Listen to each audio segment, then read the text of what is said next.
Right, good morning everyone, and thank you for joining us today for this EURACTIV online debate. My name is Frédéric Simon, I'm the Energy and Environment Editor of EURACTIV, and I'm delighted to be hosting this discussion today about the EU's recovery from the COVID-19 crisis.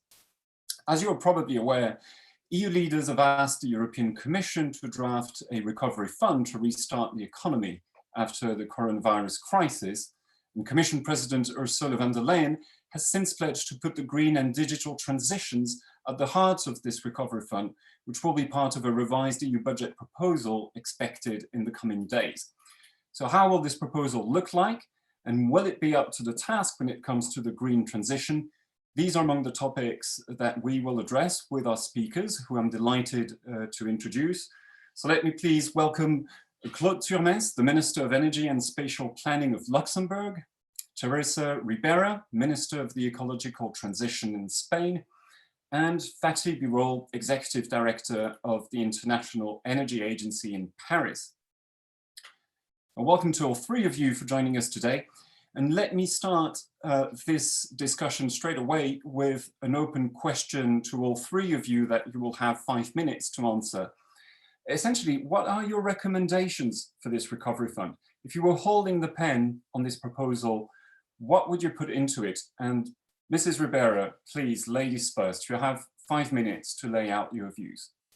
Thank you so much, Frederic. It's my pleasure to join you this morning. I think that this is a very timely and interesting and needed discussion. I think that it is key to take our time to discuss and reflect what type of future we want to shape, knowing that we will have the opportunity in front of us. And it is tricky because I think the grounds, the basics have changed dramatically in these last weeks. Everybody has a different understanding of what risk mean or what we need to do in order to recover. Understanding that short-term and mid and long-term need to be properly assessed and responded in the context of the European answers to the COVID crisis.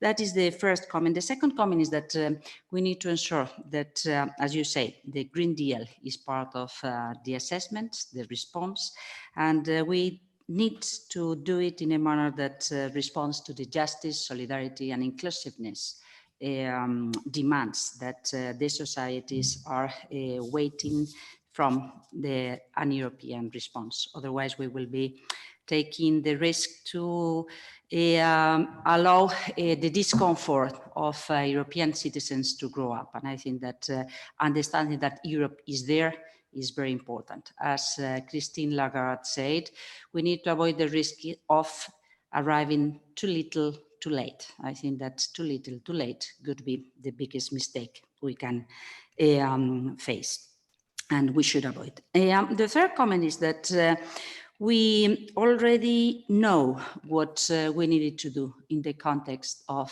a green future, a green prosperity. We knew that there were mass-scale investment support to be put in place. We need to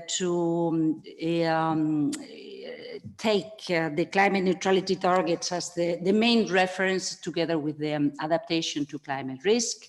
And we know that in order to get that, we need all the financial firepower in place. So we need a finance context, the finance shaping that matches to the green targets and that understands risk and opportunities according to the climate reality. So just to sum up, let's speed up in order to avoid taking the risk of becoming too late with too little. Second, let's use what we have already designed anew. So our climate targets, our energy targets consistent with the climate neutrality. Third, take into consideration that we need to reshape the financial context in order to get the firepower it can lighten the transformation, taking into consideration the inclusiveness concerns and the expectations from the European citizens. Thank you. Thank you, Teresa Ribeiro, for setting out the scene. Claude Thionès, the floor is yours now for 5 minutes.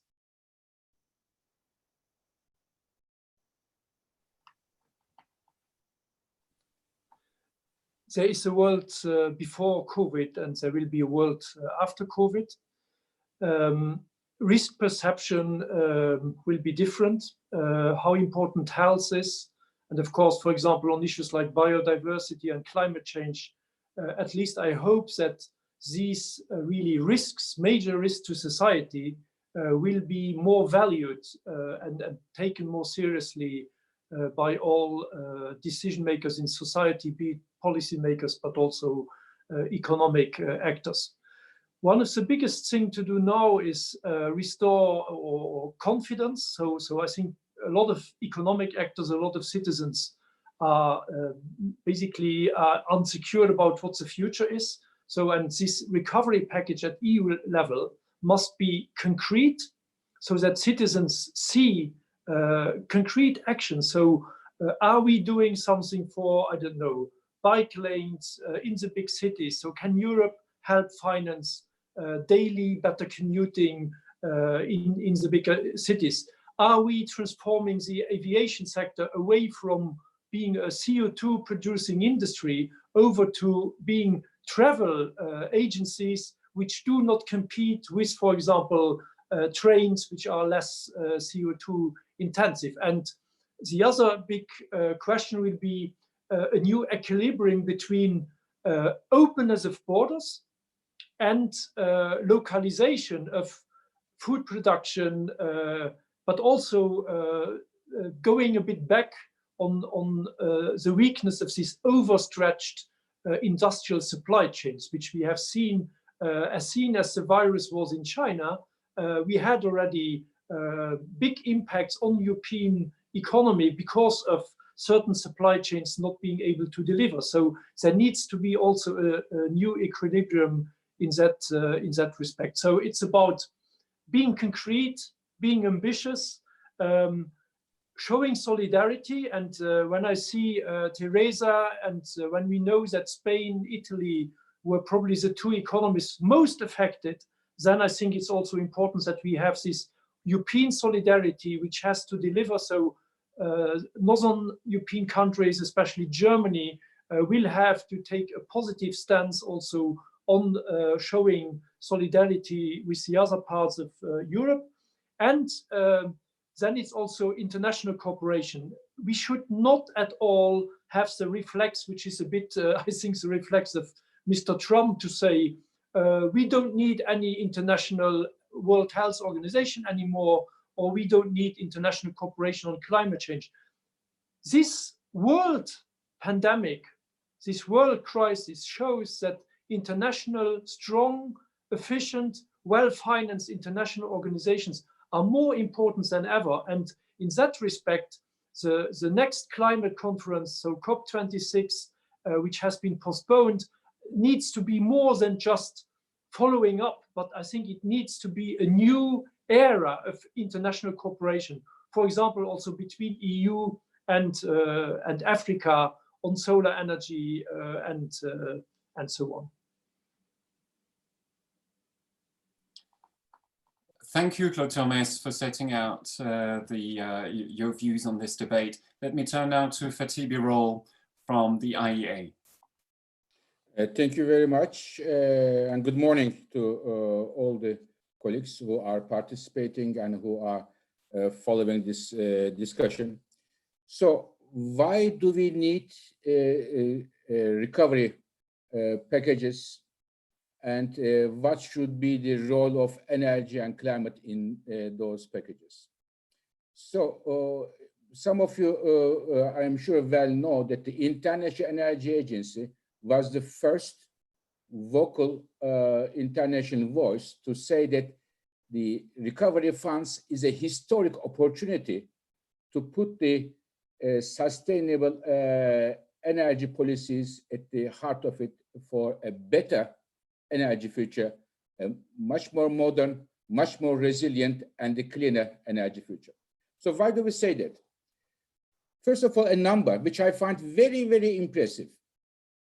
this year, emissions in EU will decline substantially and go back to the levels of late 1950s. Late 1950s. So they go back to late 1958 exactly, if you are looking for a date. The levels 2020 EU emissions goes back to 1958. This is, from an emissions point of view, just taken, may well be a great opportunity if and only if there is not a strong rebound with the economic recovery. So it is the reason we need right energy and climate policies. And what are those?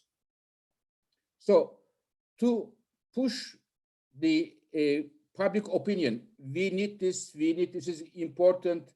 Putting with slogans and so on is not enough. One should come with a very well designed, and these two ministers and all EU ministers are working towards that, a plan. This plan should help to creating jobs, give a boost to economic recovery, but also make sure that we have a modern energy system in Europe after the crisis. So at the IEA, we think there are two dimensions of that. One, we call it built on what you already know, which are those energy efficiency and renewables. These are the two main pillars of, in my view, should be the sustainable economic recovery of EU. Renewables, especially offshore wind, can get a big boost. And in terms of efficiency, I think this is, in my view, the very first option. If I can give you one example, 75% of all the building stock in EU, 75% is built before the EU building regulation put in place in 1990s. So 75%. So there's a huge room to improve the efficiency there. And with such a huge master plan, one can create thousands of jobs, and also give a lifeline to the construction sector and thousands of related small businesses. This can help all of them. The second dimension we have, we suggest, in addition to building on what you know, such as efficiency and renewables, for which we have the legal infrastructure, policy framework, and others. The second thing is, in my view, focus on technologies that are ready for the big time. Big time is coming. And we have two suggestions for Europe. My first suggestion is lithium-ion batteries. The batteries, and this could help for the transportation sector, electrification, and also the integration of renewables. The second one is the hydrogen, electrolyzers for hydrogen. Putting money in these two areas, technology points, could help Europe to prepare for the future and European industry to have an advantageous position after the crisis. And both of these technologies have many things in common. That can be across fertilization, and they are ready for mass manufacturing, and as a result, bringing the cost down. They are now there, these two technologies, when solar and wind were 10 years ago. They are waiting for a cost reduction, and Europe can be definitely a leader here. So this will be my suggestion from a point of view is a recovery funds should help to create jobs, boost the European economy, but also prepare us for a better energy future. Thank you.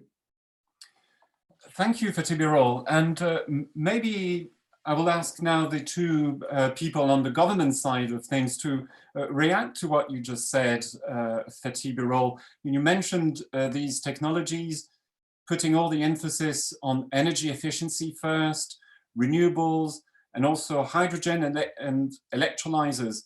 Claude Turmes, what do you feel about that? Is that something that you can subscribe to and that you would be pushing at a European level? I very much subscribe to that, and I'm really grateful to Fatih Birol, who is one of the most influential, I would say, persons on when it comes to advise governments, that he's putting basically energy efficiency, renewables, and then these new technologies which we need to get steel carbon-free, which is, for example, electrolyzers based on green electricity, and then the other sector which we need to decarbonize fast is transport. So I think it's exactly these priorities which we need, and then I think it's this renovation. So we need a wave of renovation in Europe, because that creates not only jobs, but it's also a very good instrument against energy poverty and giving people affordable places to live. So I very much subscribe to these priorities. Teresa Ribera, maybe a few thoughts on the sectors that Fatih Birol mentioned as top priorities. Is that something that Spain would subscribe to? Absolutely. I think that it was a very smart comment coming from Fatih Birol. I could add a few comments on that. I think that, yes, efficiency, renewable, and retrofitting buildings are quite important. I think that we can differentiate from what is the short-term recovery package and what are the mid and long-term signals that we need in the recovery package. And I think that retrofitting, mobility are going to be key in order to get much efficiency in our cities. Energy efficiency in the industry is also very important, and that the both elements, the both components may create very interesting jobs in the short term, which is going to be very important for the European society in the time to come, in the coming years. But at the same time, it is very important to provide the good signals into the future. So hydrogen storage and new potential renewable energy solutions, and not just those that are already running and going very well, which could be part of the short-term package, are very important to be focused and to be part of the deal in this European response. So I think, yes, it is very important to focus on efficiency and renewable energy. And I have another comment to make on this, which is that we will be facing many interesting challenges in terms of the business opportunities and the business models in this context. I think that the implosion of the oil sector and the drop of the electricity prices all along Europe is already a challenge in order to cover the fixed cost of the grid, in order to provide the good signals to the markets, and in order to avoid a kind of rebound effect in the short term when dealing with mobility in the urban and metropolitan areas. So I think that there would be many interesting challenges for the time to come, and a coordinated action coming from the European institutions could help in order to avoid confusion. That's a very interesting point that you made, Teresa Ribera. And let me put now that question to Fatih Birol about the situation on oil markets. I mean, this is the biggest crisis on oil markets since decades. Do you see this as an opportunity for the green transition, or do you see it more as a risk, Fatih Birol? First of all, you are right. Oil markets are going through a very unusual times. In fact, beginning of April, Frederick Simon, I said month of April can well go in the history of oil industry as a black April. And we have seen that oil prices were minus. You had minus oil prices, which has never been the case in the history.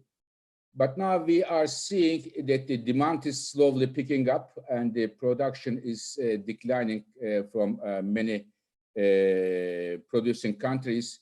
and we are seeing an upward pressure on the prices. Now, many oil companies in Europe, talking about Europe, said before the crisis, they are having a commitment for net zero, or having their portfolio increasing in terms of clean energy activities.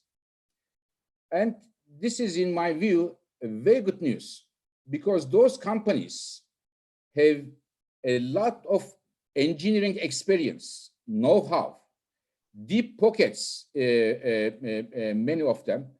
And if they were to take this issue seriously, in many areas, talking about the hydrogen, talking about the CCUS, talking about the modern bioenergy, they can be a part of the solution.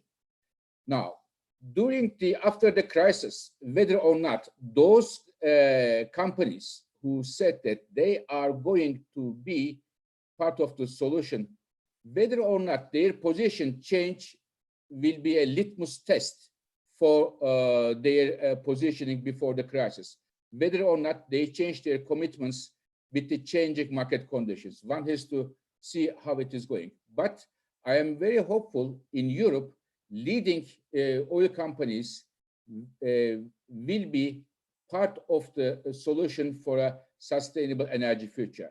Having said that, we should not think that tomorrow we don't need oil anymore. We will need oil today, tomorrow, maybe the day after tomorrow, and there will be a transition to a future which is dominated by electricity, but this should be prepared very well by the governments, including the European governments, and it should be an orderly transition rather than a chaotic transition. Yes, future is electric, but we will need oil years to come, but companies need to take the lead to modernize their strategies and increase the share of clean energy in their investment and spending plans.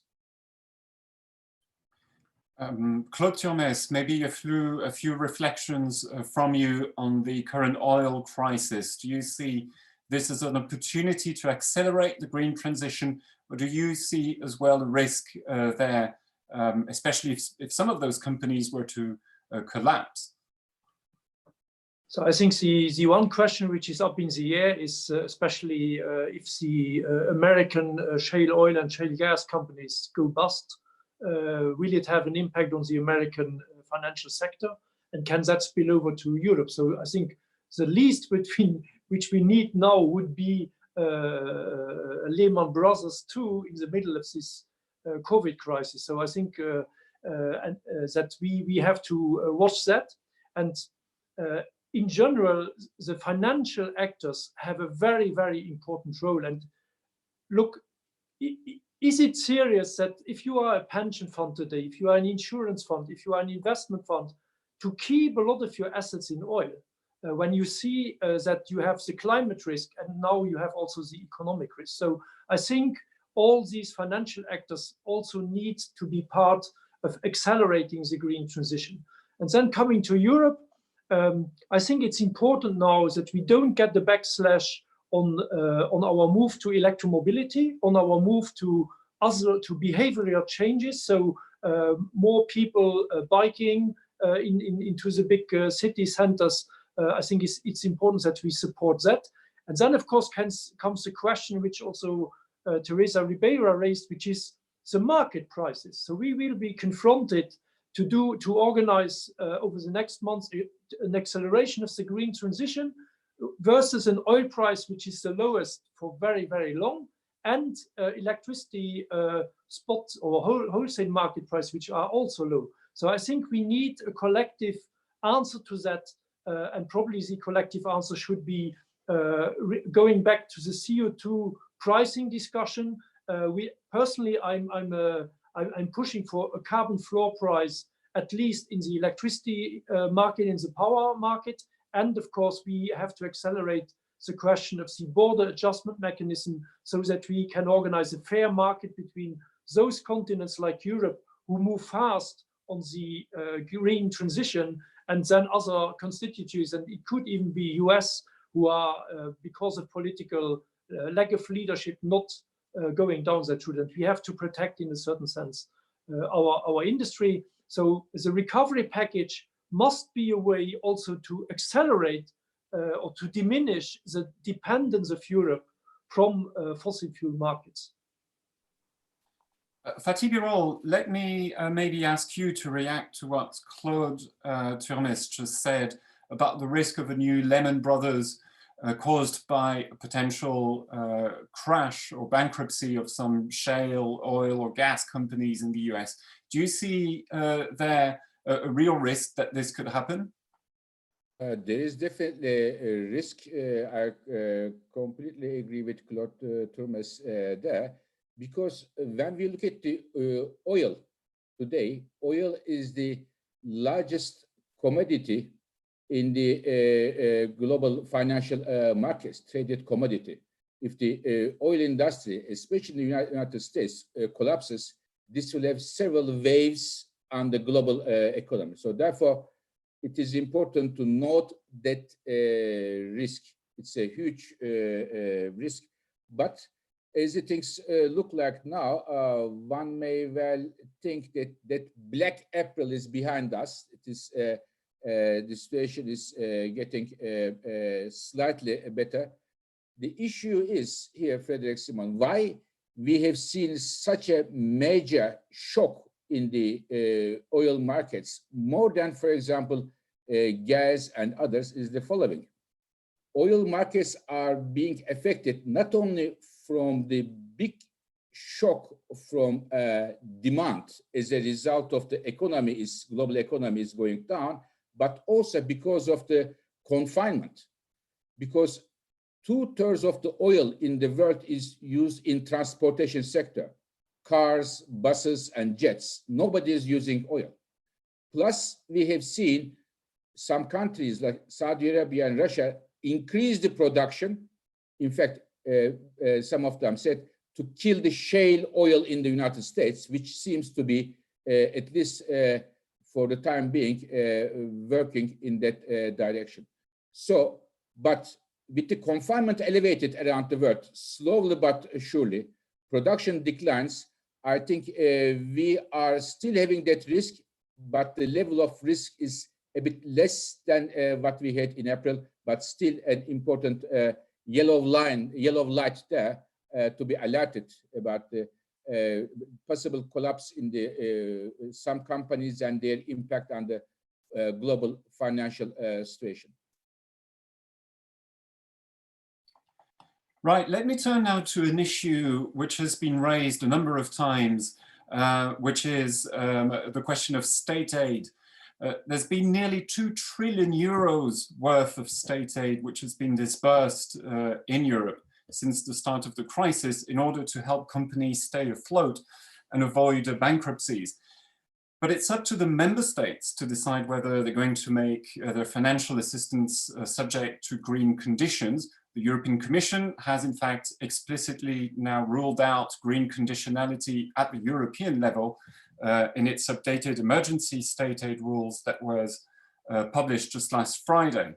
So what to make of all this? Do you see this decision on state aid by the European Commission as a blow for the European Green Deal? And maybe I can turn to Teresa Ribera, maybe for a few thoughts on state aid. Thank you, Frederick. I think that this is a very tricky and delicate issue, and we may derail many of the very important things that have been on the roots of the European Union. I think that the green recovery is a great opportunity, and a green recovery fund is a great opportunity. I think that connected to that, because of so many reasons that have been expressed by both Claude and Fatih, we may think of some regulations that need to be updated, including the market regulation and so on. And I think that it is also time to pay attention on what are the industry-related challenges when connected to these new horizons, both to the oil and gas and electricity sectors. So it is interesting to see that governments take positions in order to facilitate the update and the modernization of the industry. But at the same time, what we are witnessing is that the wealthy states do invest much in state aid funding. So just one single country accounts for almost half of the approved state aid solutions being supported by the Commission. And this brings us into a risky situation where we may be facing new menaces, new threats for the single market and freedoms behind the constitution of the European values. So I think that, yes, of course, it is good to pay attention on how we can support and help the modernization of our industry, but let's pay much attention on what are the conditions to do so. If we are going to relax some of these notions, we may relax also other social cohesion and supportive schemes coming from the Commission. And if we are going to relax everything, we may be facing new challenges. So I think that we need to tackle this with much care in order to avoid bigger risk than what we wanted to prevent. I think that this is not an even game, and allowing richer countries to get an unfair advantage may create more problems than other things. So a level playing field in the context of everybody setting the same targets may be more helpful than relaxing the understanding of what state aids are conceived for. But Teresa Ribera, what would a level playing field look like in your view? I think that I'm quite pro-European. So if we want to modernize the European industry, I think that an European budget is very important, much more than the local national interest. And I think that getting an unbalanced view of what is important in order to get a modernization of the industry just on the very narrow eyes of my very local interest is very dangerous for the mere idea of Europe and for the understanding of what are the interdependency challenges that we have already experienced these weeks, for decades, but very particularly on these weeks. So yes, please, let's modernize the industry and the economic and the wealth and the society in Europe, but let's do it in an European way, not based on the national interest.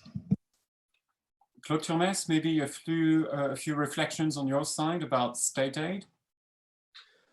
So I think in general, EU and the lack of EU Commission leadership, the lack of also the willingness of certain big countries, notably Germany, to play European over the last weeks has weakened very much the appeal and the importance of the European idea in general. We should not underestimate it. And if so, we have already not done a good job over the last weeks. By closing borders, for example, Germany has closed borders to my country and not closed borders to Netherlands and Belgium without any explanation. So now, and Teresa was alluding, so if now Germany is giving billions to Lufthansa without any environmental conditionality, the German government, this German government, with Mrs. Merkel, with Mr. Altmaier, is undermining the efforts of the French government to say to Air France, no competition with fast trains, with your flights. You have to bring alternative fuels to the mix of kerosene. You have to have a CO2 plan. The same will happen to the Austrian airlines. The same will happen to the Iberian airlines if the Spanish government is to step in. So we are organizing a distortion of the internal market of a magnitude never seen. And look, Mr. Timmermans is a diplomat. When you read his interview with Tagesschau last week, you feel that there's a big tension also between the leadership of the European Union, Mr. Timmermans calling for more climate, calling for an equal level playing field, and then the German Minister of Economy, Mr. Altmaier, who refuses this. And I think we are in a very dangerous, risky moment if we are not bringing European rules now to this, to basically saving industries. So this is aviation industry. If the same happens with car industry, can you imagine the French policymakers obliging Peugeot and PSA and Renault to have strong ecological conditionalities, whereas the German car industry would not be obliged to do it. So we are at a very, very risky moment. And I think that this debate should be a public European debate. We cannot keep it as it was the last 2 or 3 weeks behind closed doors and then having bad political decisions for the planet, for people, and also for the European idea. Claude Turmes, now the decision on whether to impose some green conditionality on the state aid, well, that now rests firmly with the member states, with the national authorities. So what will you do in Luxembourg, for example? I don't know if there are any companies which require some financial assistance. Would Luxembourg put some green conditionality on the financial assistance that it gives to companies? Yes, we will do that. And basically, I'm late for the meeting of my government, or with our government, which is next door. And this morning we are discussing our approach. And in our approach, we have conditionalities, green conditionalities, and we are very openly asking to have at European level conditionalities for the recovery package. Teresa Ribera, maybe let me put the question now to you. When Spain eventually decides to give financial assistance to some companies, will Spain put some green conditions to state aid? That's part of the debate we are having and we are hosting in the Parliament. So social and green conditionalities. So to try to understand that we need to be coherent everywhere. For the time being, the response has been to cover all the damage and the harm that was going to happen due to the confinement and the lockdown of the economy. But now in the recovery, this will be very important. What are those sectors that can be built looking into the future, and how to avoid any mistake from or compared to the lessons learned from the previous crisis in 2008. And yes, this is part of the discussion we are having, how to ensure that the green and the social are part of any construction we will be making in the time to be. So that brings us back to the recovery fund that the Commission is currently preparing. The proposal is expected now in the coming days, could be as soon as Wednesday, in fact, because it will be linked to the new budget proposal for the European Union. What is your understanding? Is the Commission currently leaning towards imposing some green conditionality on how the recovery fund is used by the member states? Maybe Claude, you can say a few words.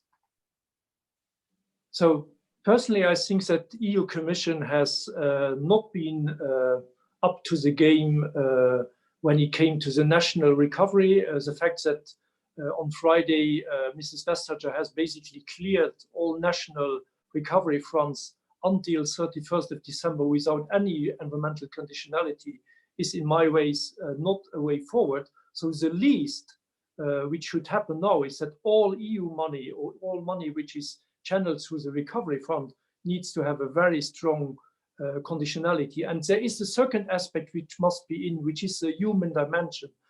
This crisis will risks to bring thousands of people out of jobs. So we need a well-financed, also through EU money, through the recovery package, retraining fund to bring, for example, workers from a fossil industry which doesn't have any future over to renewable, like offshore wind, where we can have a very big and very fast rollout in the North Sea and also in the Baltic Sea. And maybe one example is Poland. Poland can be the champion of offshore wind in the Baltic Sea. Poland has already today almost 10,000 jobs in offshore wind industry without having one Polish offshore wind up and running. So Poland can be the champion of offshore wind in the Baltic Sea, but that needs, of course, then also money from Europe to retrain part of the coal workers to make them fit for these green technologies. I think that's, for me, it must also be inclusive to the workers. And the second thing which the recovery package needs, we need a bridge with the cities and towns in Europe, because a lot of the green climate agenda, the biodiversity agenda, protecting people against heat waves will be at the local level. The sustainable food chain will be at the local level. So we need also a link to be able to channel money to the local level in that recovery package. Teresa Ribeiro, maybe a few words from you on the recovery fund. The idea of having some green conditionality on the EU recovery fund, is that something you support? I think that we are still discussing very primary issues dealing with this fund. For instance, the amount we have proposed to be relevant, to avoid this too little too late. So to count around 1.5 trillion euros in order to be effective, and to be based on grants and not just on loans, because it doesn't make sense to promote recovery from loans. I think that could create a much more difficult horizon situation for the time to be. And then we come into the substance, the discussion on the connection with the MFF discussion on one side, and the type of understanding the scope that should be promoted from the Commission. And we think that there are very interesting, not just conditionalities, but substantial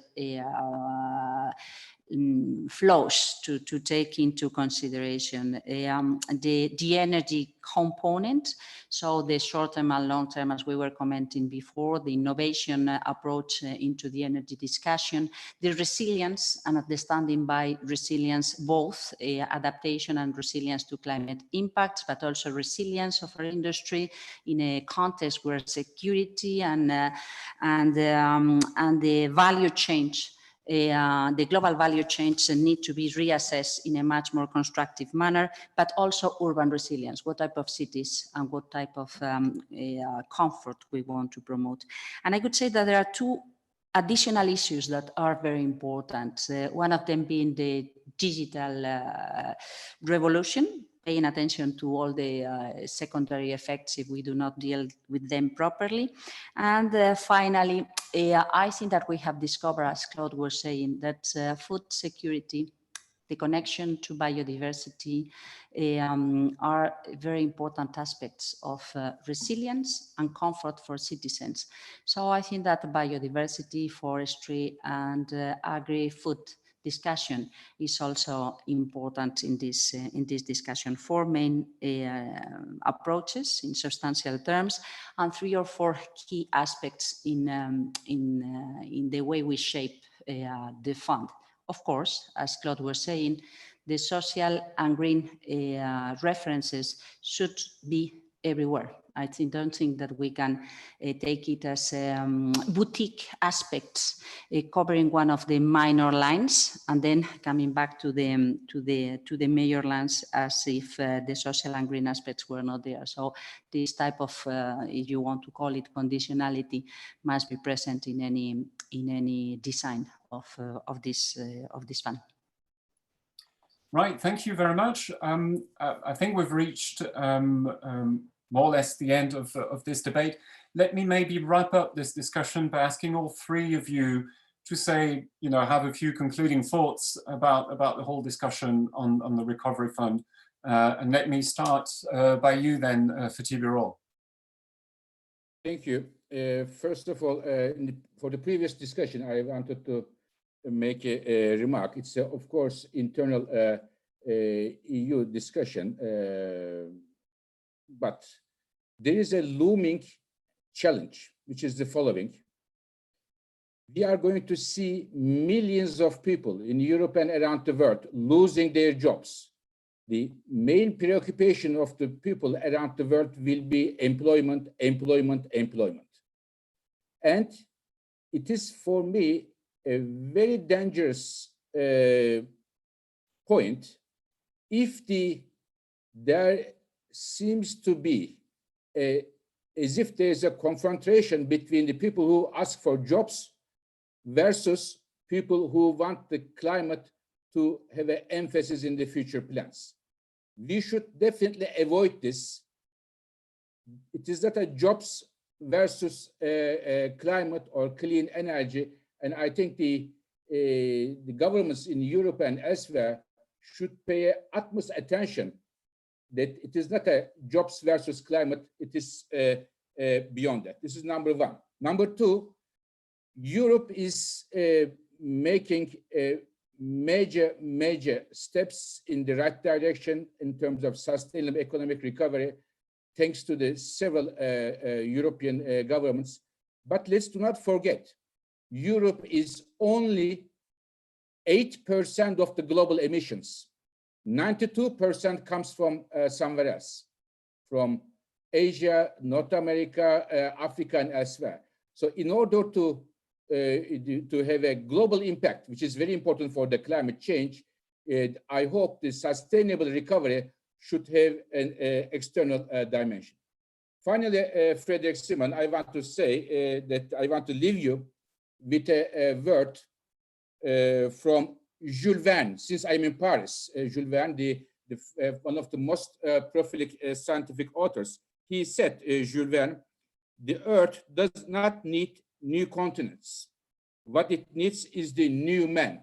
So we need new men and women in order to address both the economic and the climate challenges in front of us, as Jules Verne described. Thank you.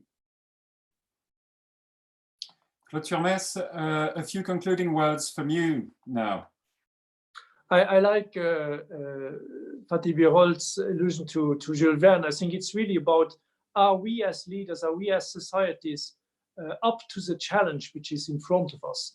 And I hope that we are. And we need, yes, we need to bridge this opposition, which has been too long between moving seriously on the big threats to humanity, which is climate change and biodiversity, and also keeping a thriving economy, keeping jobs. And therefore, the recovery package must have a very strong accent on this training and bringing people into the new economic sectors.